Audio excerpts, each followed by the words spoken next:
The Lark and Her Young Ones.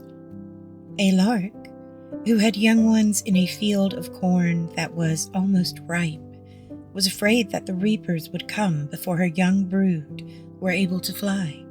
So every day when she flew away to look for food, she told them to remember what they heard in her absence and to tell her about it when she returned. One day she was gone, then heard the farmer say to his son that the corn seemed ripe enough to be cut.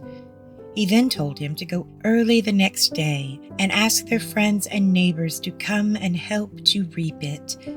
When the old lark came home, the little ones, quivering and chirping all around her, told her what had happened and begged her to move them as fast as she could. But the mother reassured them. "For," she said, "if the farmer depends on his friends and his neighbors, I am sure the corn will not be reaped tomorrow." The next day she went out again and left the same orders as before. The farmer came and waited. The sun grew hot, but nothing was done, for not a soul came to help reap the corn. "You see," he said to his son, "those friends of ours are not to be depended on. So go to your uncles and cousins and say I wish them to come tomorrow morning and help us to reap." The young ones, in a great fright, reported this to their mother as soon as she returned. "Do not be frightened, children," she said. "Kindred and relations are not always very quick to help one another, but keep your ears open and let me know what you hear tomorrow."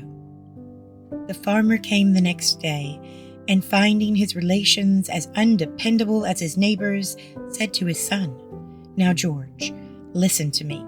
Get a couple of good sickles ready for tomorrow morning, for we must reap the corn by ourselves." The young ones told this to their mother. "Then, my dears," she said, "it is time for us to go indeed.